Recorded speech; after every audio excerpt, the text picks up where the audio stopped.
नमस्कार मेरे भाई। तो चलिए आज का लेक्चर में आपका स्वागत है। तो सबसे पहले दिन की शुरुआत थोड़ा मोटिवेशन से कर लिया जाए मेरे भाई, क्योंकि जब तक मोटिवेशन नहीं रहेगा जीवन में कुछ आगे करने की उम्मीद नहीं रह पाएगी मेरे भाई। तो लाइफ में अपने आप को मोटिवेट रखना भी ज़रूरी है। मंजिल मंजिल किस लिए पाना है, ये जीवन में कुछ उद्देश्य रखना भी ज़रूरी है मेरे भाई। तो चलिए कुछ लाइनों से मैं आपके साथ शुरू करता हूँ। कब तक बोझ संभाला जाए, द्वंद्व कहाँ तक पाला जाए, दूध छीन बच्चों के मुख से क्यों नागों को पाला जाए।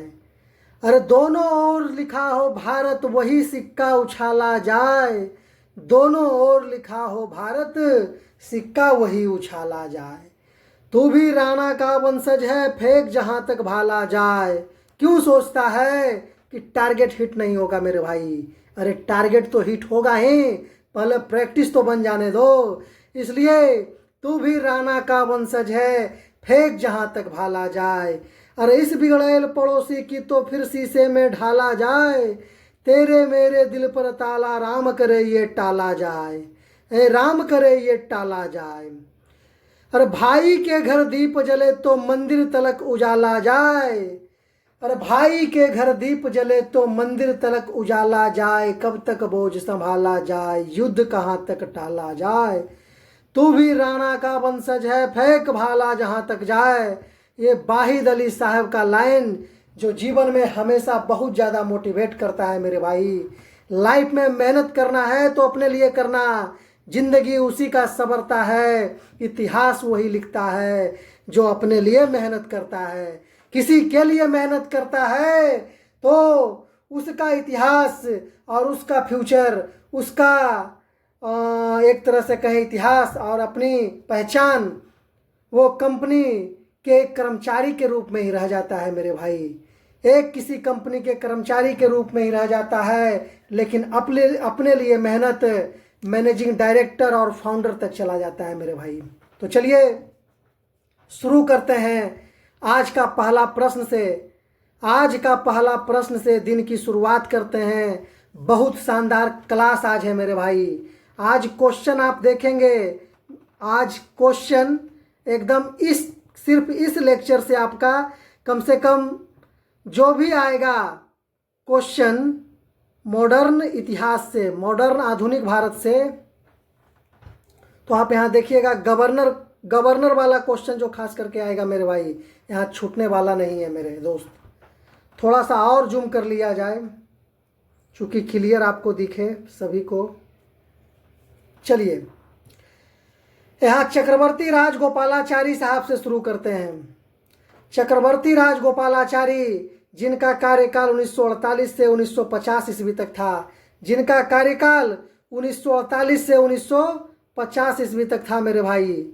चलिए स्वतंत्र भारत के क्वेश्चन पहला है, स्वतंत्र भारत के प्रथम भारतीय गवर्नर जनरल कौन थे? तो चक्रवर्ती राजगोपालाचारी। स्वतंत्र भारत के प्रथम भारतीय गवर्नर जनरल कौन थे? तो चक्रवर्ती राजगोपालाचारी। चक्रवर्ती राजगोपालाचारी। भारत के प्रथम भारतीय एवं अंतिम गवर्नर जनरल कौन थे? प्रथम भारतीय थे और अंतिम गवर्नर जनरल भी थे चक्रवर्ती राजगोपालाचारी। और यहाँ से गवर्नर जनरल का पद खत्म हो जाता है मेरे भाई। चलिए बंगाल का गवर्नर जनरल, बंगाल का गवर्नर जनरल वही पूरे दिल्ली का गवर्नर जनरल भी कहलाता था उस समय मेरे भाई। वारेन हेस्टिंग्स का कार्यकाल था 1773 से 1785 ईस्वी। वारेन हेस्टिंग 1773 से 1785 ईस्वी। लॉर्ड कार्नवालिस का कार्यकाल था मेरे भाई 1786 से 1793 ईस्वी। 1786 से 1793 ईस्वी। सर जॉन सॉर का कार्यकाल था विद्यार्थी जी 1793 से 1798 से। सर जॉन सॉर का कार्यकाल था 1793 से 1798 तक। लॉर्ड बेलेजली 1798 का 1805। लॉर्ड बेलेजली 1798 से 1805। याद करने का तरीका मेरे भाई, बेलज 98 से 1805। बेलज आदमी 1798 से 1805। Sir George Barlow George Barlow 1805 से 1807, सर जॉर्ज बार्लो 1805 से 1807, अर्ल ऑफ मिंटो 1807 से 1813, 1807 से 1813, लॉर्ड हेस्टिंग्स 1813 से 1823 तक था। लॉर्ड हेस्टिंग्स 1813 से 1823 ईस्वी तक था। लॉर्ड एम हसर्ट 1823 से 1828 ईस्वी तक इसका कार्यकाल था मेरे भाई। लॉर्ड विलियम बेंटिक 1828 से 1833 ईस्वी तक इसका कार्यकाल था। लॉर्ड विलियम बेंटिक 1828 से 1833 तक इसका कार्यकाल था मेरे भाई। चलिए नेक्स्ट क्वेश्चन। अब कह रहा भारत के गवर्नर जनरल 1833 के चार्टर एक्ट के अधीन भारत का गवर्नर जनरल कौन था?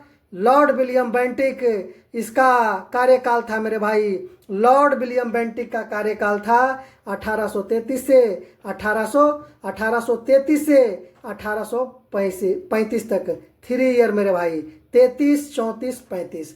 सर चार्ल्स मेटकॉफ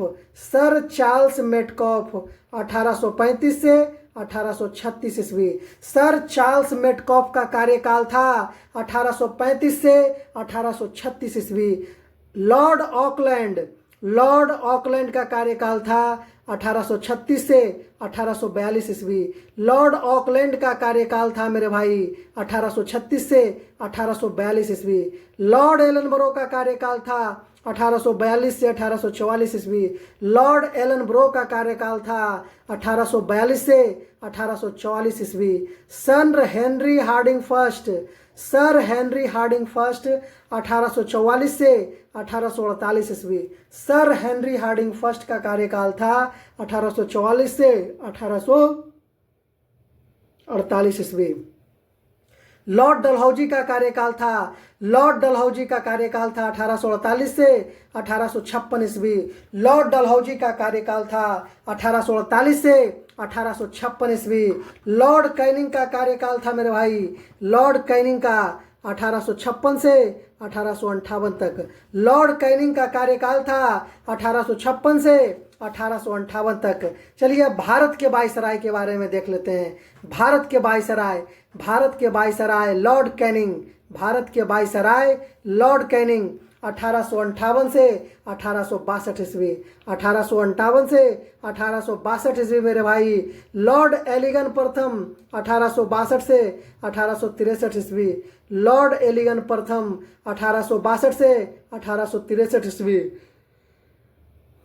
अगला लॉर्ड जॉन लॉरेंस या सर जॉन लॉरेंस 1864 से 1869 ईस्वी। 1864 से 1869 ईस्वी। लॉर्ड मेयो 1869 से 1872 ईस्वी। लॉर्ड मेयो 1869 से 1872 ईस्वी। लॉर्ड नॉर्थब्रुक 1872 से 1876 ईस्वी। लॉर्ड नॉर्थब्रुक 1872 से 1876 ईस्वी। लॉर्ड लिटन का कार्यकाल था 1876 से 1880। लॉर्ड लिटन या लॉर्ड लुटन 76 से 1876 से 1880। लॉर्ड लुटन 1876 से 1880 मेरे भाई। लॉर्ड लिटन। लॉर्ड रिपन का कार्यकाल 1880 से 1844 ईस्वी। लॉर्ड रिपन का कार्यकाल है 1880 से 1884 ईस्वी। लॉर्ड डफरिन का कार्यकाल 1884 से 1888 ईस्वी। 1884 से 1888 ईस्वी तक मेरे भाई। लॉर्ड लैंसडाउन 1888 से 1894 ईस्वी। लैंसडाउन 1888 से 1894 ईस्वी। लॉर्ड एलिगन द्वितीय 1894 से 1899 ईस्वी। लॉर्ड एलिगन द्वितीय का कार्यकाल था 1894 से 1899 ईस्वी। लॉर्ड कर्जन का था कार्यकाल 1899 से 1905 ईस्वी। लॉर्ड कर्जन का कार्यकाल था 1899 से 1905 ईस्वी। अगला क्वेश्चन है लॉर्ड मिंटो द्वितीय लॉर्ड मिंटो द्वितीय का कार्यकाल था मेरे भाई 1905 से 1910। 1905 से 1910 लॉर्ड मिंटो द्वितीय का कार्यकाल 1905 से 1910। लॉर्ड हार्डिंग द्वितीय का कार्यकाल 1910 से 1916 ईस्वी। लॉर्ड हार्डिंग द्वितीय का कार्यकाल मेरे भाई 1910 से 1916 ईस्वी तक था। लॉर्ड चेम्सफोर्ड 1916 से 1821 ईस्वी। 1916 से 1921 ईस्वी। लॉर्ड रीडिंग 1921 से 1926 ईस्वी। लॉर्ड रीडिंग 1921 से 1926 ईस्वी मेरे भाई। 1921 से 1926 ईस्वी।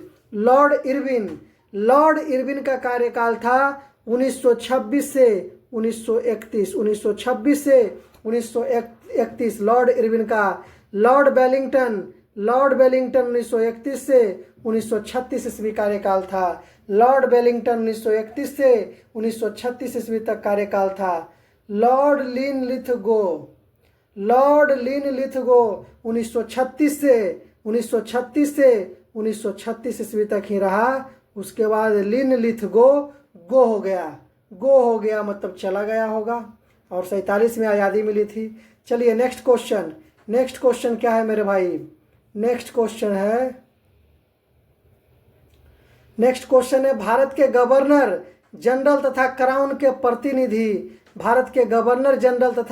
के प्रतिनिधि यहाँ मेंबर जो काम करते थे 1935 के अधीन, उसके बारे में दिया गया है। 1935 के अधीन लॉर्ड लिनलिथगो 1936 से 1944 बोतल। लॉर्ड लिनलिथगो 1936 से 1944 तक यहाँ कार्यकाल था। लॉर्ड लिनलिथगो 1936 से 1944 ईस्वी। लॉर्ड बेवेल का कार्यकाल था 1944 से 1947 ईस्वी। लॉर्ड बेवेल का कार्यकाल था 1944 से 1947 ईस्वी। लॉर्ड माउंटबेटन का कार्यकाल था 24 मार्च 1947 से 15 अगस्त 1947 ईस्वी तक। लॉर्ड माउंटबेटन का कार्यकाल था 24 मार्च 1947 से 15 अगस्त 1947 तक। फिर आज़ाद हो गया था भारत, और वही स्वतंत्र भारत के प्रथम और अंतिम गवर्नर जनरल, भारतीय गवर्नर जनरल सी राजगोपालाचारी बने थे मेरे भाई। स्वतंत्र भारत के गवर्नर जनरल लॉर्ड माउंटबेटन 1947 से 1948 ईस्वी तक, और फिर सी राजगोपालाचारी 1948 से फरवरी 1950 तक। फिर ये गवर्नर जनरल का पद भी खत्म हो गया मेरे भाई। चलिए अब आ गया है गवर्नर जनरल वायसराय द्वारा किए गए प्रमुख कार्य मेरे भाई जो किया गया है उसके बारे में यहाँ से भी क्वेश्चन बनता है मेरे भाई। चलिए, बंगाल में द्वैध शासन प्रारंभ किसने किया था? बंगाल में द्वैध शासन प्रारंभ रॉबर्ट क्लाइव ने किया था। बंगाल में द्वैध शासन प्रारंभ किया था रॉबर्ट क्लाइव ने। पिट्स इंडिया एक्ट 1784 किस गवर्नर के समय में ये कार्य किया गया? पिट्स इंडिया एक्ट लाया गया 1784 वारेन हेस्टिंग्स के टाइम में। सुरक्षा प्रकोष्ठ की नीति वारेन हेस्टिंग्स। सुरक्षा प्रकोष्ठ की नीति वारेन हेस्टिंग लाए। रिंग फेस की नीति किन्होंने प्रतिपादित किया? वारेन हेस्टिंग्स ने। रिंग फेस की नीति वारेन हेस्टिंग्स ने लागू किया। अस्थाई बंदोबस्त जमींदारी लॉर्ड कॉर्नवालिस ने लागू किया। अस्थाई बंदोबस्त जमींदारी लॉर्ड कॉर्नवालिस ने शुरू किया। सहायक संधि लॉर्ड बेलेजली शुरू किया। सहायक संधि लॉर्ड बेलेजली। पेशवाई का अंत लॉर्ड हेस्टिंग्स ने किया। किया था। पिंडारियों का दमन लॉर्ड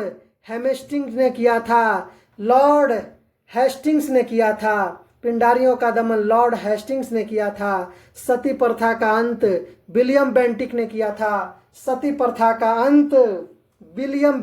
किया था। लॉर्ड विलियम बेंटिक मेरे भाई। अंग्रेजी शिक्षा विलियम बेंटिक। सामाजिक सुधार विलियम बेंटिक। ठगों का दमन कैप्टन सलीमैन ने ठगों का दमन किया। कैप्टन स्लीमैन ने ठगों का दमन किया। प्रेस पर प्रतिबंध हटाना, चार्ल्स मेटकॉफ। प्रेस पर प्रतिबंध हटाना, चार्ल्स मेटकॉफ। सिंध का विलय, सिंध का विलय लॉर्ड एलनब्रो। सिंध का विलय लॉर्ड एलनब्रो के टाइम में हुआ और इन्होंने करवाया। सिंध का विलय लॉर्ड एलनब्रो। दास प्रथा का अंत, दास प्रथा का अंत, दास प्रथा का अंत किसने किया मेरे भाई? दास प्रथा का अंत लॉर्ड एलनब्रो ने किया। दास प्रथा का अंत किसने किया? लॉर्ड एलनब्रो ने किया। राज अपहरण नीति Lord Dalhousie. Doctrine of lapse हड़प नीति, राज्य अपहरण की नीति, ये डलहौजी स्टार्ट किया था मेरे भाई। व्यपगत का सिद्धांत वही डॉक्ट्रिन ऑफ लैप्स डलहौजी ने शुरू किया था। व्यपगत का सिद्धांत लॉर्ड डलहौजी ने शुरू किया था। चूक सिद्धांत या राज्य हड़प नीति लॉर्ड डलहौजी। चूक सिद्धांत या राज्य हड़प नीति Lord Dalhousie. Doctrine of lapse Lord Dalhousie. Awadh का विलय लॉर्ड डलहौजी। अवध का विलय भी किया था मेरे भाई, ये डलहौजी ही। चतुराई पूर्ण निष्क्रियता की नीति जॉन लॉरेंस। चतुराई पूर्ण निष्क्रियता की नीति किसने अपनाई थी? तो ये सर जॉन लॉरेंस ने अपनाया था। Vernacular press act Lord Lytton. Vernacular press act Lord Lytton. अग्र फॉरवर्ड नीति, अग्र फॉरवर्ड नीति लॉर्ड रिपन। स्थानीय स्वशासन लॉर्ड रिपन। स्थानीय स्वशासन Lord Ripon. Vernacular press act की समाप्ति Lord Ripon. Vernacular press act की समाप्ति लॉर्ड रिपन। इल्वर्ट बिल विवाद लॉर्ड रिपन के द्वारा। इल्वर्ट बिल विवाद लॉर्ड रिपन के द्वारा। प्रथम कारखाना अधिनियम लॉर्ड रिपन। प्रथम कारखाना अधिनियम लॉर्ड रिपन मेरे भाई। कांग्रेस की स्थापना लॉर्ड डफरिन के टाइम में हुआ था। कांग्रेस की स्थापना लॉर्ड डफरिन को टाइम में हुआ था। बर्मा का विलय लॉर्ड डफरिन के टाइम में। बर्मा का विलय लॉर्ड डफरिन के टाइम में। बंगाल का विभाजन, बंगाल का विभाजन लॉर्ड कर्जन के माध्यम से। बंगाल का विभाजन लॉर्ड कर्जन के माध्यम से हुआ। मुस्लिम लीग की स्थापना लॉर्ड मिंटो द्वितीय। लॉर्ड मिंटो द्वितीय। मुस्लिम लीग की स्थापना लॉर्ड मिंटो द्वितीय ने किया। दिल्ली दरबार लॉर्ड हार्डिंग द्वितीय। दिल्ली दरबार लॉर्ड हार्डिंग द्वितीय। प्रांतों में द्वैध शासन लॉर्ड चेम्सफोर्ड। प्रांतों में द्वैध शासन की स्थापना लॉर्ड चेम्सफोर्ड ने किया। रॉलेट एक्ट लॉर्ड चेम्सफोर्ड ने किया मेरे भाई। रॉलेट एक्ट लॉर्ड चेम्सफोर्ड ने किया। चलिए नेक्स्ट क्वेश्चन मेरे भाई, नेक्स्ट क्वेश्चन थोड़ा इसे जूम कर लिया जाए। बहुत ही शानदार टॉपिक था मेरे भाई और आगे भी आएगा। चलिए अब आ रहा है आधुनिक भारत के प्रमुख युद्ध और संबंधित संधि या परिणाम। मतलब युद्ध हुआ तो इसका परिणाम क्या हुआ मेरे भाई? युद्ध हुआ तो इसका परिणाम क्या हुआ? चलिए देखेंगे जरा। आओ देखें जरा मेरे साथियां किस में कितना है दम मेरे साथियां। थोड़ा याद करना, इसे थोड़ा सा बार बार पढ़ने से याद होगा मेरे भाई। ये थोड़ा मुश्किल है याद करना क्योंकि डेट है और डेट में तो कन्फ्यूजन थोड़ा होता है मेरे भाई। चलिए प्रथम युद्ध हुआ था, प्रथम आंग्ल कर्नाटक युद्ध 1746 से 1748 ईस्वी में ब्रिटिश कंपनी के द्वारा हुआ था। संबंधित राजा डुप्ले फ्रांसीसी उस समय राजा था डुप्ले। संधि या परिणाम मतलब इसका परिणाम हुआ एक्स लॉ सापेल की संधि हुई 1748 में, तब जाकर युद्ध रुका था। प्रथम आंग्ल कर्नाटक युद्ध। द्वितीय आंग्ल कर्नाटक युद्ध 1750 से 1754। 1750 से 1754 मेरे भाई। ब्रिटिश गवर्नर जनरल था, ब्रिटिश कंपनी नेतृत्व करता थे और संबंधित राजा यहाँ डुप्ले और गोड़ेहू था। डुप्ले और गोड़ेहू था मेरे भाई। और संधि या परिणाम अनिर्णित, मतलब फाइनल रिजल्ट कुछ भी पता नहीं चला मेरे भाई। तृतीय आंग्ल कर्नाटक युद्ध फिर हुआ। तृतीय आंग्ल कर्नाटक युद्ध 1758 से 1763। आयरकुट गवर्नर जनरल था, आयरकुट ब्रिटिश गवर्नर जनरल आयरकुट। संबंधित राजा उस समय राजा था कर्नाटक का काउंट डी लाली। तो पेरिस की संधि हुई 1763 में। अब ब्रिटिश कंपनी का विजय हुआ मेरे भाई तृतीय आंग्ल कर्नाटक युद्ध में। पलासी का युद्ध हुआ था, पलासी का युद्ध हुआ था 23 जून 1757। अंग्रेज गवर्नर था लॉर्ड क्लाइव और संबंधित उस समय राजा थे सिराजुद्दौला। ब्रिटिश यहाँ कंपनी जीत गई थी मेरे भाई, ब्रिटिश कंपनी जीत गई थी यहाँ। बक्सर का युद्ध हुआ था फिर 22 अक्टूबर 1764 को। उस समय ब्रिटिश गवर्नर हेक्टर मुनरो था, हेक्टर मुनरो था नेतृत्व करता युद्ध का। और उस समय राजा था शुजा-उद-दौला मीर कासिम शाह आलम द्वितीय मेरे भाई, शाह आलम द्वितीय, शुजा-उद-दौला मीर कासिम शाह आलम द्वितीय। यहाँ ऑप्शन हो जाएगा मेरे भाई।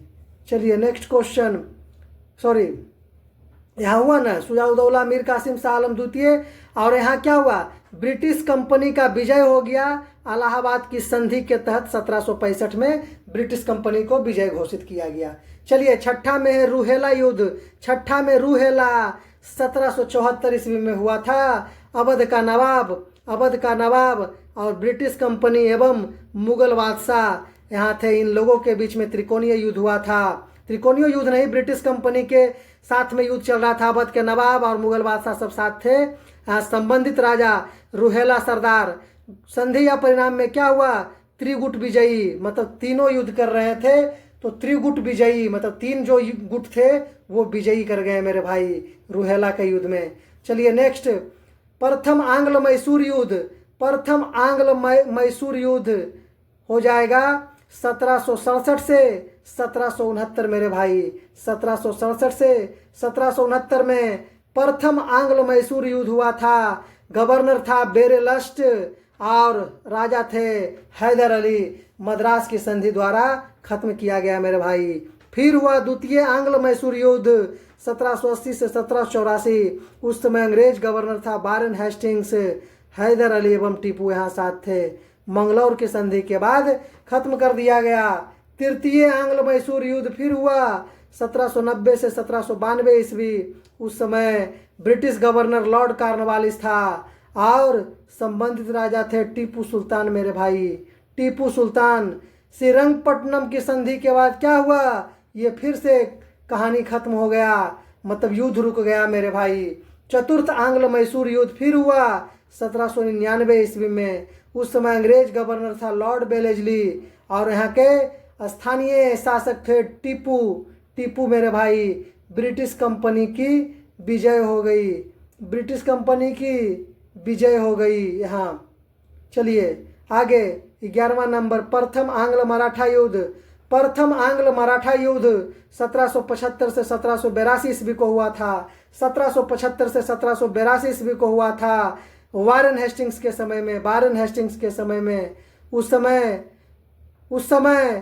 समय वहाँ के राजा थे माधव नारायण राव पेशवा, माधव नारायण राव पेशवा। और यह युद्ध प्रथम आंग्ल मराठा युद्ध सालबाई की संधि के बाद 1782 में समाप्त हो गया मेरे भाई। फिर हुआ द्वितीय आंग्ल मराठा युद्ध, क्योंकि अंग्रेज यहाँ क्या करने आया था, किसी भी तरह से राज्य को हड़पना, राज्य पर शासन करना और खूब सारा धन कमाना, इसका तो यही सोच था मेरे भाई। तो द्वितीय आंग्ल मराठा युद्ध हुआ 1803 से 1805 ईस्वी में लॉर्ड बेलेजली के टाइम में हुआ था मेरे भाई, लॉर्ड बेलेजली के टाइम में हुआ था। उस समय वहाँ के राजा थे बाजीराव द्वितीय, बाजीराव द्वितीय थे। और क्या रहा परिणाम, तो बेसिन की संधि 1802 में हो गई इसी युद्ध को लेकर के। देवगांव की संधि 1803 में हो गई। राजपुर घाट की संधि 1805 में हो गई। राजपुर घाट की संधि 1805 में हुई मेरे भाई। चलिए नेक्स्ट क्वेश्चन, तृतीय आंग्ल मराठा युद्ध हुआ 1817 से 1818 ईस्वी में। तृतीय आंग्ल मराठा युद्ध हुआ 1817 से 1818 ईस्वी में। उस समय गवर्नर था लॉर्ड हेस्टिंग्स और अपना स्थानीय राजा थे बाजीराव द्वितीय। बाजीराव द्वितीय थे परिणाम क्या हुआ? तो ब्रिटिश कंपनी का विजय एवं पूना की संधि के द्वारा 1818 में ब्रिटिश कंपनी को घोषित कर दिया गया, विजय घोषित कर दिया गया मेरे भाई। चलिए, आंग्ल नेपाल युद्ध।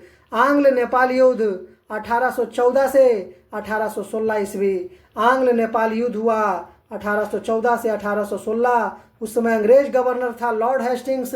उस समय अंग्रेज गवर्नर था लॉर्ड हेस्टिंग्स और अपना स्थानीय राजा नेपाली सेना थी। नेपाली सेना थी मेरे भाई। और संगौली की संधि जो 1816 ईस्वी में हुई थी, उसके हिसाब से इसे क्या किया गया? संगौली की संधि के थ्रू संधि में युद्ध को बंद कर दिया गया 1816 में मेरे भाई। प्रथम आंग्ल बर्मा युद्ध। प्रथम आंग्ल बर्मा युद्ध हुआ 1824 से 1826 ईस्वी। प्रथम आंग्ल बर्मा युद्ध हुआ 1824 से 1826 ईस्वी। लॉर्ड एम हसर्ट के समय में, लॉर्ड एम हसर्ट उस समय अंग्रेज गवर्नर था मेरे भाई। और यहाँ का स्थानीय राजा थे जनरल बंदुला, जनरल वंडुला। यानडूब की संधि हुई थी, यानडूब की संधि हुई थी मेरे भाई। द्वितीय आंग्ल बर्मा युद्ध हुआ 1852 में। द्वितीय आंग्ल बर्मा युद्ध हुआ 1852 में। उस समय यहाँ का गवर्नर था, अंग्रेज गवर्नर था लॉर्ड डलहौजी। और यहाँ से धारावादी क्या हुआ? धारावादी यहाँ से क्या थे? धारावादी मतलब कि राजा थे। हाँ, धारावादी राजा, नाम भी ऐसा, धारावादी राजा। लेकिन युद्ध अनिर्णित मेरे भाई, कोई फाइनल रिजल्ट नहीं आया। तृतीय आंग्ल बर्मा युद्ध 1885 ईस्वी। तृतीय आंग्ल बर्मा युद्ध हुआ 1885 ईस्वी में। उस समय अंग्रेज गवर्नर था लॉर्ड डफरिन। उस समय अंग्रेज गवर्नर था लॉर्ड डफरिन और अंग्रेजी राजा स्थानीय राजा थे थीबो। बर्मा पराजित हुआ एवं ब्रिटिश आधिपत्य स्थापित हो गया। बर्मा को हराकर ब्रिटिश वहां क्या किया? अपना आधिपत्य जमा लिया मेरे भाई। आंग्ल सिख युद्ध, आंग्ल सिंध युद्ध है। आंग्ल सिंध युद्ध 1843 ईस्वी में हुआ, एलनब्रो के टाइम में हुआ। और यहाँ के एलनब्रो के टाइम में हुआ। स्थानीय राजा सिंध राजा थे। सिंध का विलय 1843 ईस्वी में हुआ। सिंध का विलय 1843 ईस्वी में हुआ। सिंध का विलय 1843 ईस्वी में हुआ मेरे भाई। सिंध का विलय 1843 ईस्वी में हुआ। चलिए, सिंध का विलय 1843 ईस्वी। प्रथम आंग्ल सिख युद्ध। प्रथम आंग्ल सिख युद्ध 1845 से 1846 ईस्वी में शुरू हो गया था। 1845 से 1846 ईस्वी तक चला था मेरे भाई। लॉर्ड हार्डिंग प्रथम यहाँ के ब्रिटिश गवर्नर था। लॉर्ड हार्डिंग प्रथम यहाँ का ब्रिटिश गवर्नर था। और राजा दिलीप सिंह यहाँ के शासक थे, स्थानीय शासक। और लाहौर की संधि के तहत 1846 में प्रथम आंग्ल सिख युद्ध को रुकवा दिया गया मेरे भाई। लेकिन अंग्रेज कहाँ सुधरने और संभलने वाले, ये लोभी लालची तो थे ही मेरे भाई। फिर से कुछ दिनों के बाद द्वितीय आंग्ल सिख युद्ध शुरू हुआ। कुछ दिन क्या, 3 साल के बाद से ही, 2 साल के बाद से ही 1848-49 में फिर से द्वितीय आंग्ल सिख युद्ध शुरू हो गया। उस समय गवर्नर था लॉर्ड डलहौजी मेरे भाई। राजा दिलीप सिंह कौन थे? राजा दिलीप उस समय वहाँ के स्थानीय राजा थे। और परिणाम क्या हुआ? तो ब्रिटिश कंपनी की विजय हो गई एवं पंजाब का विलय हो गया 1849 में। ब्रिटिश कंपनी की विलग हो गई, ब्रिटिश कंपनी की विजय हो गई और पंजाब का विलय हो गया। और पंजाब का विलय 1849 में। प्रथम आंग्ल अफगान युद्ध 1839 से 1842 ईस्वी में हुआ मेरे भाई। प्रथम आंग्ल अफगान युद्ध 1839 से 1842 में हुआ था। उस समय अंग्रेज गवर्नर थे लॉर्ड ऑकलैंड मेरे भाई। चलिए, लॉर्ड ऑकलैंड और एलनब्रो भी थे। प्रथम आंग्ल अफगान युद्ध 1839 से 42 में जो हुआ था, ये ऑकलैंड भी था और एलनब्रो भी था। और वहाँ का स्थानीय राजा दोस्त मोहम्मद था। ब्रिटिश नेतृत्व विजयी हुआ मेरे भाई। द्वितीय आंग्ल अफगान युद्ध हुआ कब?